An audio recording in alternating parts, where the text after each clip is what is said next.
Assalamualaikum warahmatullahi wabarakatuh. Waalaikumsalam warahmatullahi wabarakatuh.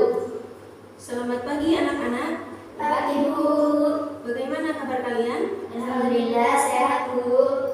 Alhamdulillah. Hari ini kita akan belajar mata pelajaran Sejarah Kebudayaan Islam dengan materi yang berjudul Kearifan Nabi Muhammad SAW, wujudkan kedamaian.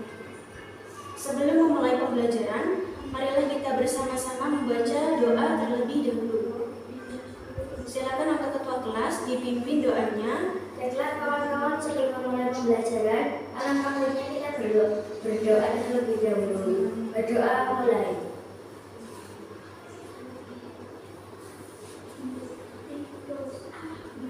Berdoa selesai. Lanjut dengan membaca surah Al-Fatihah. A'udzu billahi minasy syaithanir rajim. Bismillahirrahmanirrahim. Alhamdulillahi rabbil alamin. Ar-Rahmanir-Rahim. Maliki yaumiddin. Iyyaka na'budu wa iyyaka nasta'in.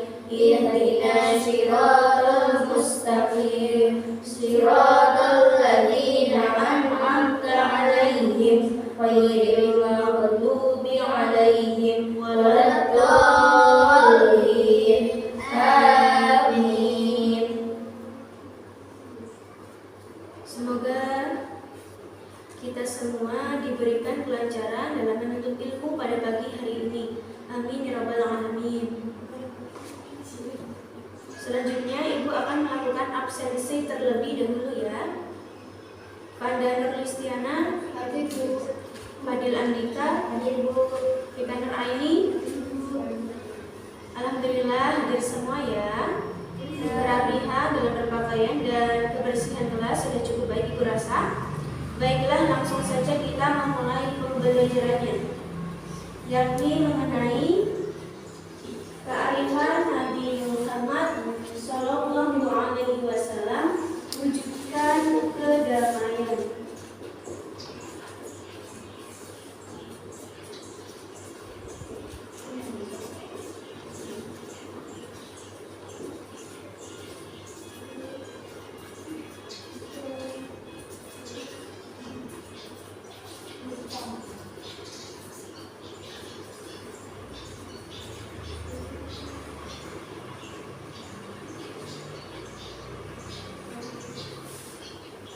Nah, sebelum membahas materi lebih lanjut, Ibu akan menjelaskan sedikit terkait tujuan pembelajaran kita pada pagi hari ini.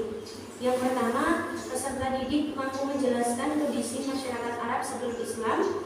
Yang kedua, peserta didik mampu menjelaskan misi dakwah Nabi Muhammad Sallallahu Alaihi Wasallam di Mekah. Yang ketiga, peserta didik mampu menjelaskan pola dakwah Nabi Muhammad Sallallahu Alaihi Wasallam di Mekah. Baik, yang pertama A.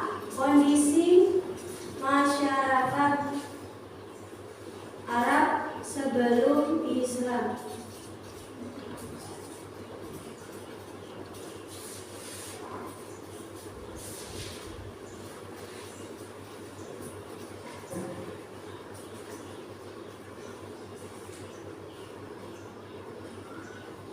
Yang pertama, kepercayaan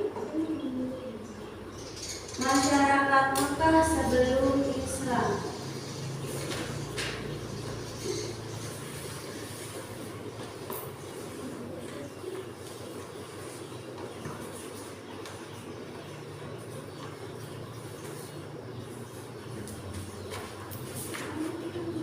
Yang kedua, kondisi sosial masyarakat Mekah sebelum Islam.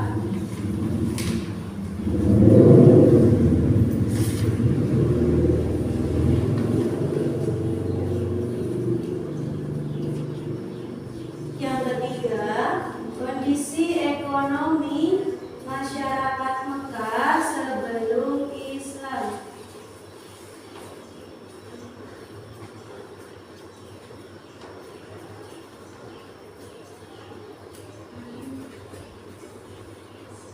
Dan yang keempat, kondisi politik masyarakat Mekah sebelum Islam.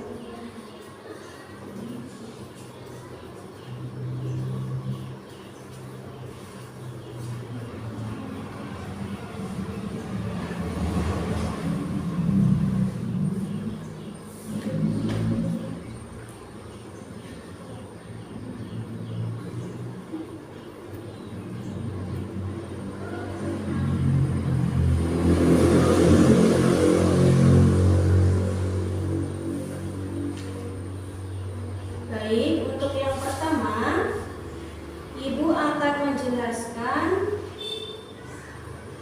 kepercayaan masyarakat Mekah sebelum Islam.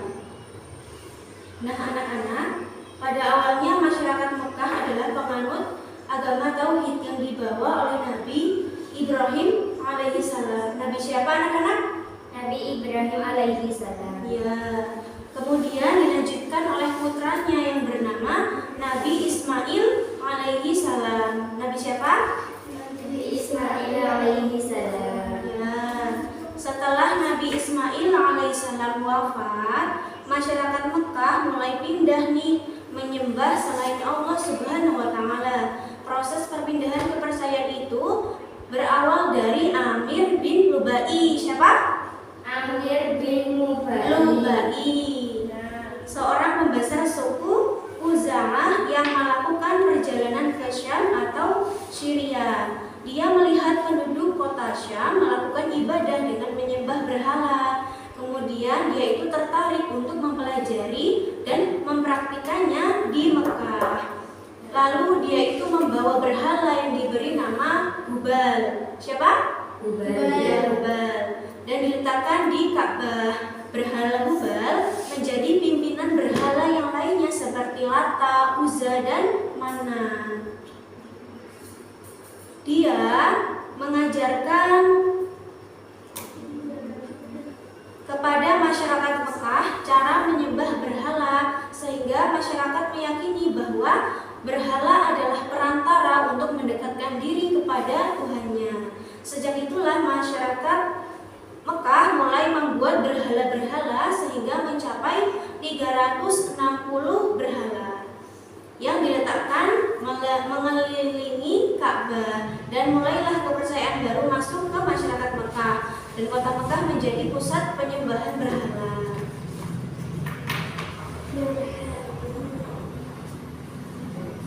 Nah, pada masa itu disebut masa jahiliyah. Ada yang tahu apa arti jahiliyah? Yang berarti bodoh. Ya, benar, bodoh. Tapi bukan berarti bodoh dari keilmuannya ya. Namun mereka itu bodoh dari keimanan kepada Allah Subhanahu wa taala, seperti yang diajarkan oleh Nabi Ibrahim alaihissalam. Mereka menyimpangkan ajaran-ajaran Nabi Ibrahim alaihissalam. Adapun faktor-faktor penyebab penyimpangan tersebut yaitu yang pertama, adanya kebutuhan terhadap Tuhan yang selalu bersama mereka, terutama saat mereka membutuhkan. Yang kedua, kecenderungan yang kuat mengagungkan leluhur yang telah berjasa, terutama kepala kabilah nenek moyang mereka. Yang ketiga, rasa takut yang kuat menghadapi kekuatan alam yang menimbulkan bencana mendorong mereka mencari kekuatan lain di luar Tuhan.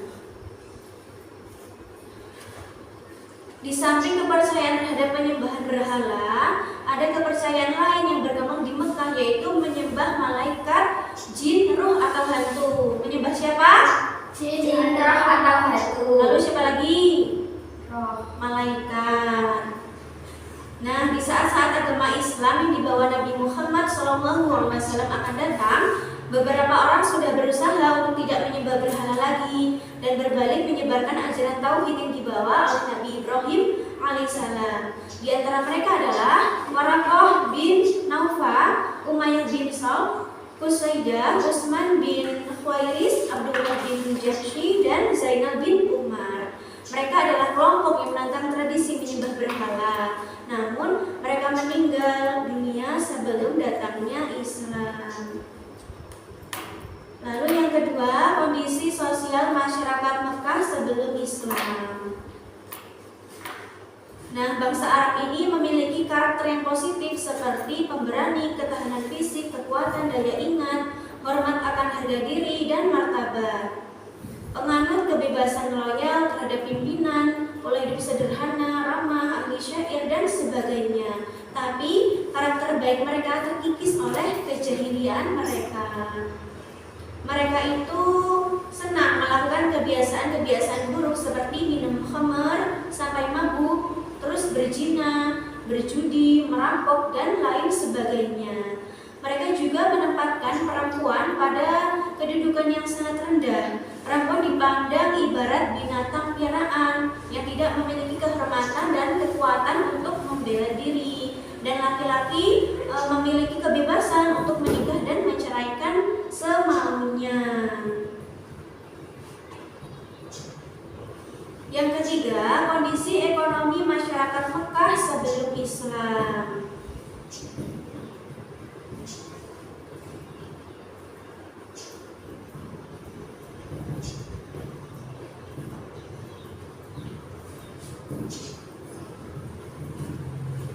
Nah, di dalam bidang ekonomi, riba sudah menjadi tradisi dan lazim dipraktikkan di Jazirah Arab. Bahkan Mekah sebagai pusat sudah terpengaruhi sistem riba. Hal ini bisa terjadi karena terpengaruh dengan sistem perdagangan yang dilakukan oleh bangsa lain. Adapun alat transportasi utama saat itu adalah unta yang dianggap sebagai perahu padang pasir. Unta merupakan kendaraan yang menakjubkan pada saat itu. Unta memiliki kekuatan yang tangguh, mampu menahan haus dan mampu menempuh perjalanan yang sangat jauh. Unta-unta ini pergi membawa barang dagangan dari satu negeri ke negeri yang lain untuk diperjualbelikan. Yang keempat, kondisi politik masyarakat Arab sebelum Islam. Ada masyarakat Arab pra-Islam dapat dibagi menjadi dua bagian berdasarkan batas teritorialnya. Yang pertama, penduduk kota yang tinggal di kota perniagaan Jazirah Arabia seperti Mekah dan Madinah. Yang kedua, penduduk pedalaman yang mengembara dari satu tempat ke tempat lain.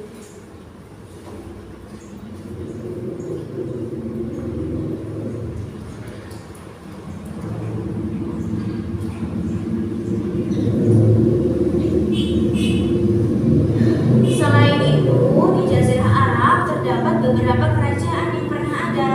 Yang pertama, Kerajaan Kindah yang berdiri pada tahun 480 sampai 529 sebelum Masehi. Yang kedua, Kerajaan Nu'aim dan Kerajaan Qutban yang berdiri pada tahun 1200 sebelum Masehi sampai 700 sebelum Masehi.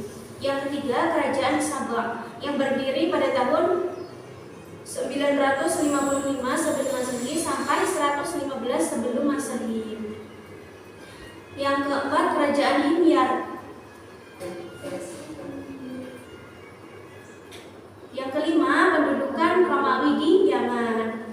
Yang keenam, pendudukan orang-orang Persia atas Yaman. Yang ketujuh, Kerajaan Hijrah yang berdiri sejak abad 111 Masehi dan terus berdiri sampai lahirnya Islam. Yang kedelapan, Kerajaan Ghazan. Nah, Kerajaan Ghazan ini berasal dari mata air di Syam yang disebut Ghazan. Yang kesembilan itu Hijaz.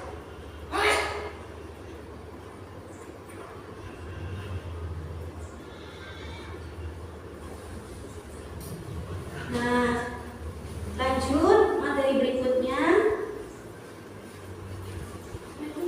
D. Misi dakwah Nabi Muhammad Sallallahu Alaihi Wasallam di Mekah.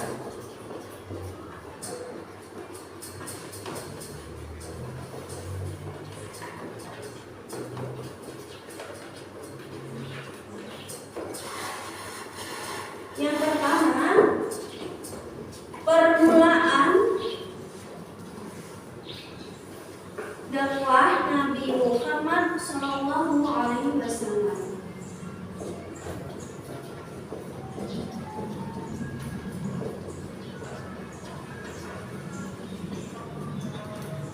Yang kedua, prioritas dakwah Nabi Muhammad SAW di Mekah.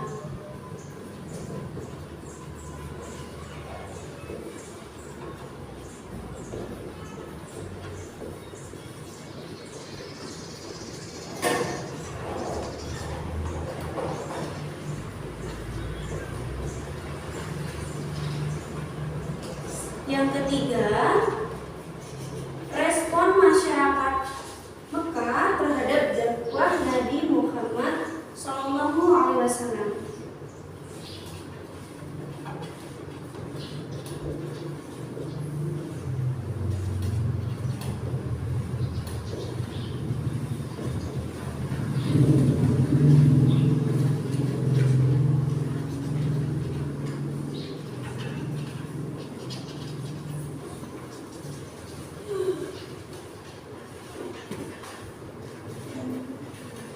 Yang keempat, tantangan dan rintangan yang dihadapi oleh Nabi Muhammad SAW ketika melakukan dakwah. Yang kelima, model kesuksesan Nabi Muhammad SAW dalam berdakwah di Mekah.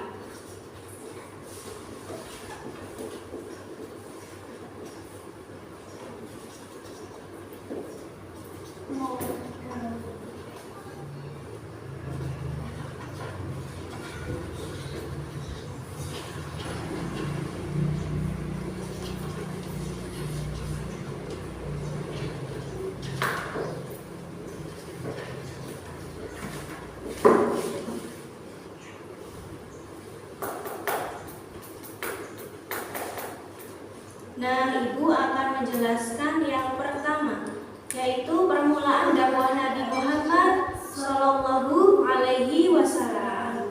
Apa anak-anak?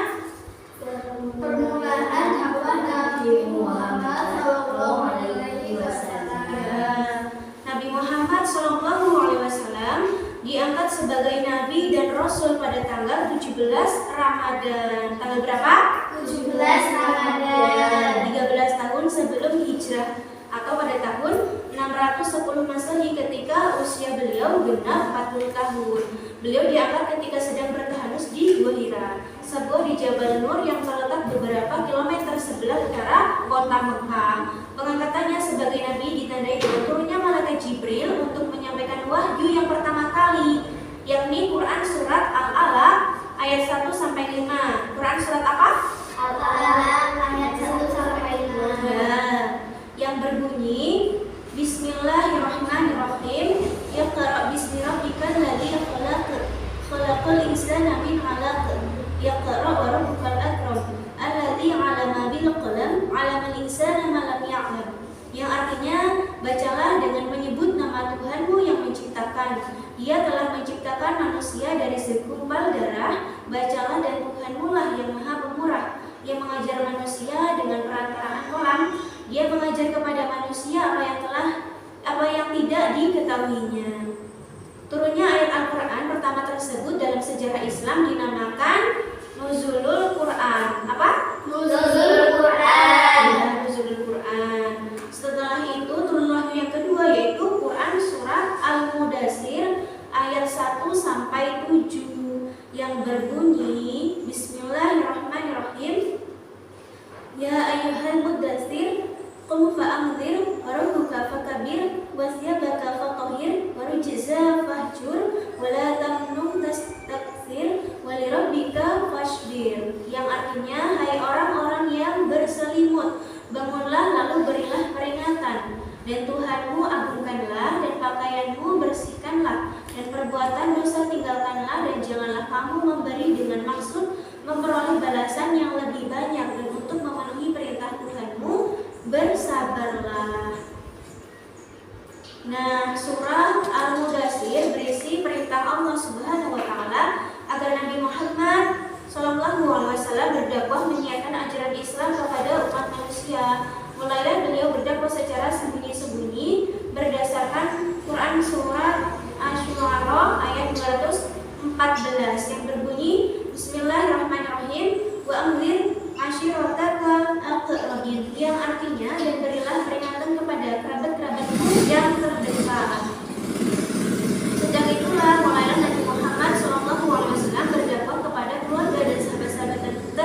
kehidupannya.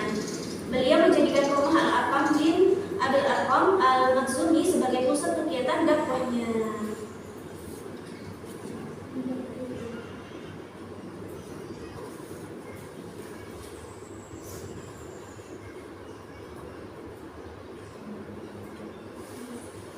Nah, pada periode awal, kerabat Nabi yang menerima dakwahnya antara lain istrinya, yaitu Siti Khadijah. Siapa? Siti Khadijah. Siti Khadijah sebagai wanita pertama yang masuk Islam. Lalu sepupunya Ali bin Abi Thalib. Siapa? Ali bin Abi Thalib. Sebagai orang yang pertama masuk Islam dari kalangan anak-anak. Kemudian Zaid bin Haritsah. Siapa? Zaid bin Haritsah. Sebagai orang pertama masuk Islam dari golongan hamba sahaya. Lalu sahabatnya Abu Bakar As-Siddiq sebagai orang yang pertama masuk Islam dari laki-laki dewasa.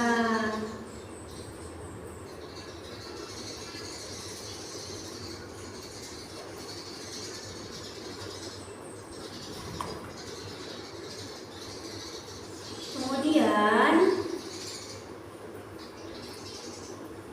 prioritas dakwah Nabi Muhammad SAW di Mekah, yakni mengajarkan ketauhidan. Pada masyarakat Arab Jahiliyah terdapat suatu kepercayaan berbagai Tuhan yang disebut polytheisme. Apa? Polytheisme. Yang kedua, kondisi masyarakat Mekah yang menyembah berhala pada saat itu. Yang ketiga, menegaskan hari kiamat sebagai hari pembalasan. Yang keempat, mengubah perilaku masyarakat jahiliyah. Nah, dalam tatanan kehidupan sosial masyarakat Arab pra-Islam terdapat pada suatu tradisi yang melanggar etika atau akhlak dan hak asasi manusia seperti perjudian, minum-minuman keras, perampok, perzinahan, dan perbuatan yang melanggar hukum dan tatanan sosial masyarakat.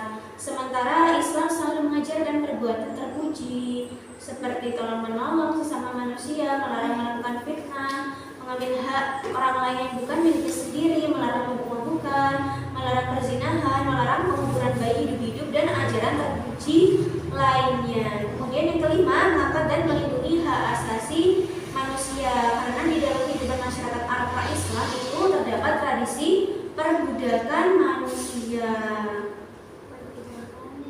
Ya. Yang ketiga, respon masyarakat Mekah terhadap dakwah Nabi Muhammad Sallallahu Alaihi Wasallam.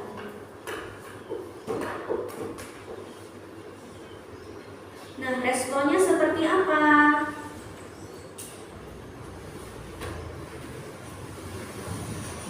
Masyarakat Mekah merespon dakwah Nabi Muhammad Sallallahu Alaihi Wasallam dengan penolakan. Hanya sebagian kecil yang menerima dakwah Nabi. Para pembesar Mekah menolak ajaran Nabi dan berusaha mencegah dakwah Nabi dengan berbagai cara seperti meminta bantuan Abu Thalib untuk merayu Nabi, menawarkan kedudukan, wanita, dan harta, dan menyiksa para pengikutnya. Walaupun mendapatkan respon negatif, Nabi Muhammad SAW tidak berhenti untuk menyebarkan Islam. Tetap semangat. Yang keempat, tantangan dan rintangan yang dihadapi Nabi Muhammad SAW dalam menjalankan dakwahnya. Yang pertama yaitu penghinaan, ancaman, dan siksaan terhadap Rasulullah SAW.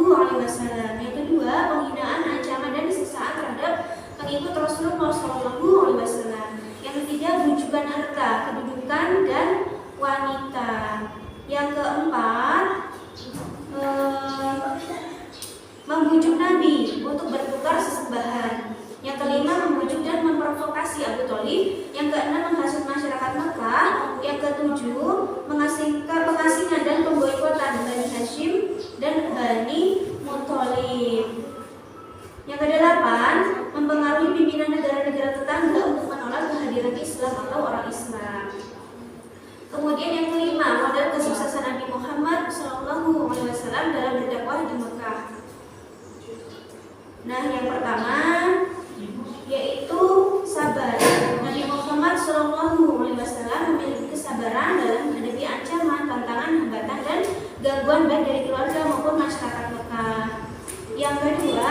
kegigihan dan keuletan.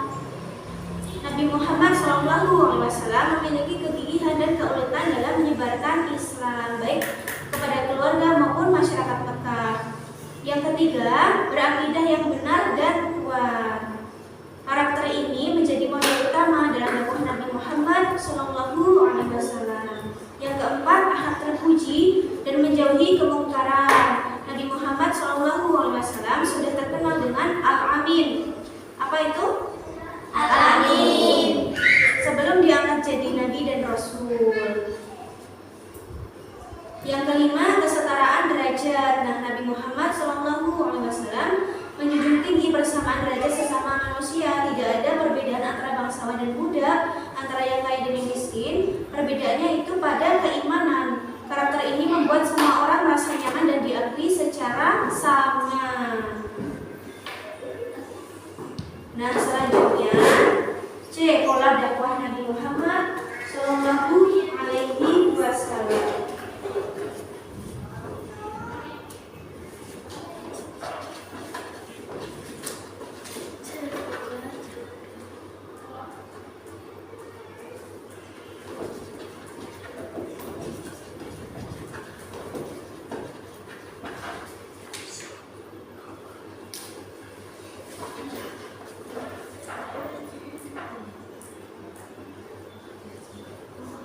Di Mekah. Yang pertama, dakwah rahasia atau siriyah.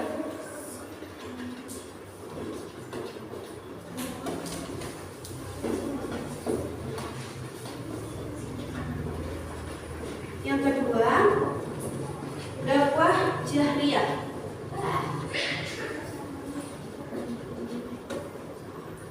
Atau terang-terangan. Yang ketiga, hijrah ke Tabsir.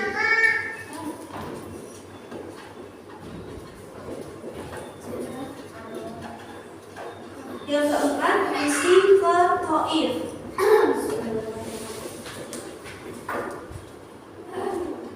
Dan yang kelima, perjanjian Aqabah.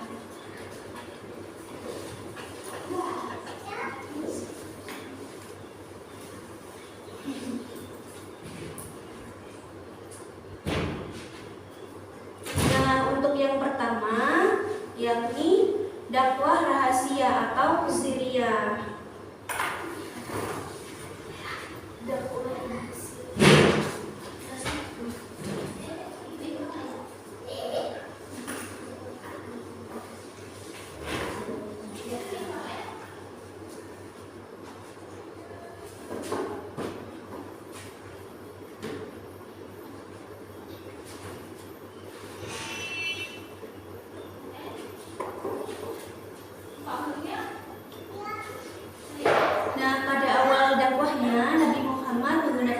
Siriyah dalam menyebarkan Islam. Nabi Muhammad melakukan dakwah siriyah bukan karena takut, melainkan strategi dakwah di mana Nabi mengantisipasi pengikut Nabi yang masih sedikit dan belum kuat, sedangkan ancaman dan siksaan masyarakat kafir Quraisy masih kuat dan status kota Mekah sebagai pusat agama bangsa Arab. Di sana terdapat para pengabdi Ka'bah dan tiang sandaran bagi berhala dan patung-patung yang dianggap suci oleh seluruh bangsa Arab.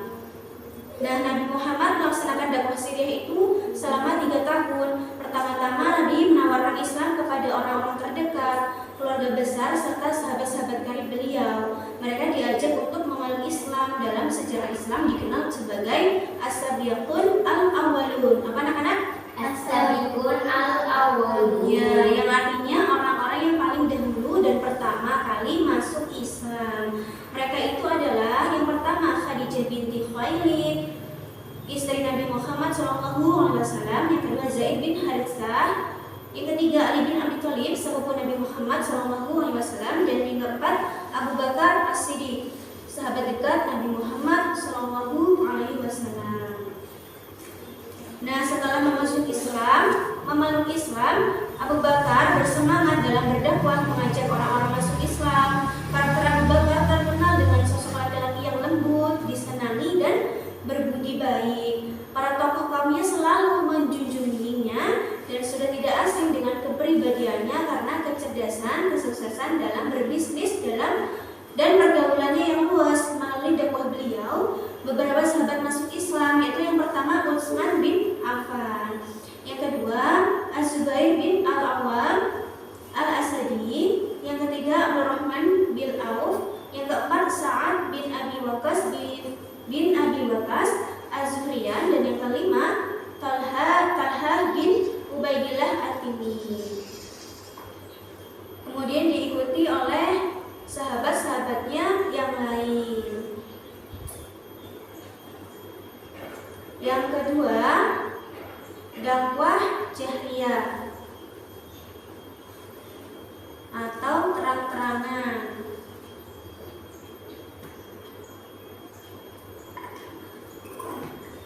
Nah, ketika perintah dakwah terang-terangan turun, Nabi Muhammad SAW mengundang Bani Hashim dan beberapa orang Bani Al-Muttalib bin Al-Manaf. Nabi menyeru kepada kaumnya menyembah dan berserah diri kepada Allah Subhanahu wa Ta'ala. Namun semua kerabatnya itu menentang Rasulullah. Hanya Abu Thalib lah yang tidak menentang. Dia tidak masuk Islam, tapi dia mendukung dakwah Nabi Muhammad SAW dan melindunginya dari gangguan kaum kafir Quraisy.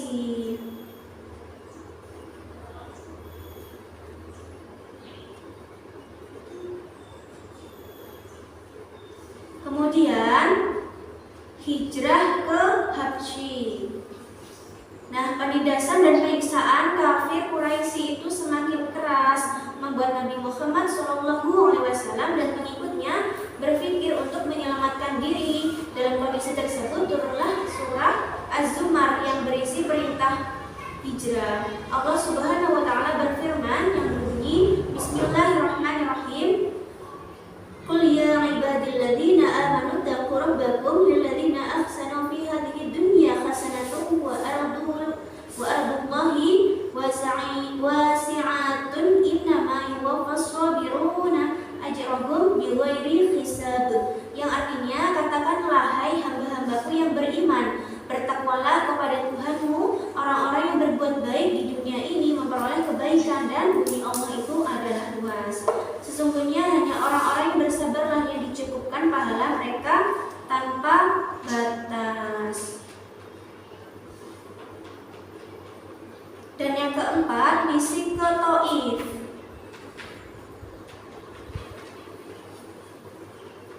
Nah, ada beberapa alasan nih kenapa Nabi Muhammad SAW memilih Taif. Yang antara lain, yang pertama, Taif merupakan kota kedua setelah Mekah. Yang kedua, di Taif ada Bani Saqif, salah satu suku Arab yang paling kuat. Jika mereka memeluk Islam, maka akan menjadi kekuatan besar yang mendukung dakwah Nabi Muhammad SAW. Dan yang ketiga, jarak Taif tidak jauh dari Mekah, sehingga orang Islam dapat membantu menyebarkan Islam di Taif dan Mekah. Nah, yang kelima, ada perjanjian Aqabah. Nah, pada tahun ke-12 kenabian, bertepatan dengan tahun 621 Masehi, Nabi Muhammad SAW menemui rombongan haji dari Yathrib. Haji dari siapa? Haji dari mana? Yathrib. Rombongan haji tersebut berjumlah sekitar 12 orang. Nabi Muhammad SAW menyampaikan dakwahnya. Dakwah Nabi Muhammad SAW mendapat sambutan yang baik, sehingga mereka menyatakan keislamannya di hadapan Nabi Muhammad SAW. Mereka melakukan bayat kepada Nabi di salah satu bukit di kota Mekah, yaitu Bukit Aqabah. Bukit apa? Aqabah. Ya. Maka bayat ini disebut dengan bait Aqabah pertama. Adapun isi bait adalah yang pertama, mereka menyatakan setia kepada Nabi Muhammad SAW. Yang kedua, mereka menyatakan rela berkorban harta dan jiwa. Yang ketiga, mereka bersedia ikut menyebarkan ajaran Islam yang dianutnya. Yang keempat, mereka menyatakan tidak akan menyekutukan Allah Subhanahu wa Ta'ala. Yang kelima, mereka menyatakan tidak akan membunuh. Yang keenam, mereka menyatakan tidak akan melakukan kecurangan dan kedustaan.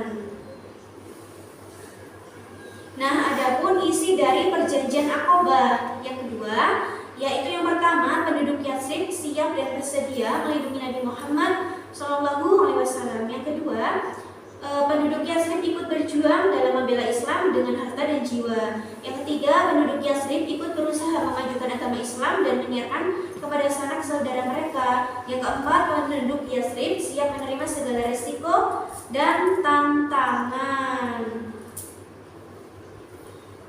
Nah, anak-anak, itu tadi penjelasan dari Ibu terkait materi kearifan Nabi Muhammad SAW, wujudkan kedamaian. Selanjutnya, Ibu akan mengadakan kuis nih untuk kalian, karena Ibu ingin mengetahui seberapa paham kalian dalam memahami materi yang telah Ibu jelaskan tadi. Dan kuis ini bertujuan untuk menambah nilai kalian juga tentunya ya. Kuis ini sistemnya rebutan ya, siapa cepat dia dapat. Jadi kalau ada yang tahu jawabannya silakan angkat tangan. Ya Bu. Ya. Baik. Kuis yang pertama, pertanyaannya, siapakah orang-orang yang dahulu dan pertama kali masuk Islam? Saya Bu. Ya, Nak Fanda silakan.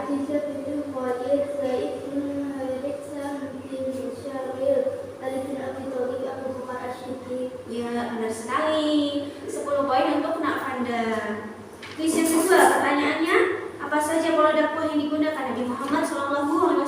Saya Bu. Ya, Nak Fadil silakan. Dakwah Syria yaitu dakwah sembunyi-sembunyi dan dakwah jariyah terang-terangan. Ya, benar. 10 poin untuk Nak Fadil. Kuis yang ketiga, pertanyaannya, apa saja misi Nabi Muhammad SAW sebagai rahmatan lil alamin? Saya Bu. Ya, silakan Nak Fika. Satu, mengajarkan manusia tentang akidah dan larangan menyembah selain Allah SWT. Dua, menegaskan tentang adanya hari pembalasan. Tiga, mengajarkan akhlak puji dan melarang berbuat kemungkaran. Empat, mengakui dan melindungi hak asasi manusia. Ya, benar sekali. 10 poin untuk Nak Fika. Alhamdulillah, murid Ibu sudah paham semua ya? Ya Bu. Ya. Baik, untuk tugas di rumah, Ibu memberikan kalian soal esai yang ada di buku cetak halaman 51. Dikerjakan di rumah ya. Minggu depan dikumpul dan kita koreksi bersama-sama. Baiklah, berhubung waktunya sudah habis, Ibu akhiri dengan mengucap lafaz Alhamdulillahirabbil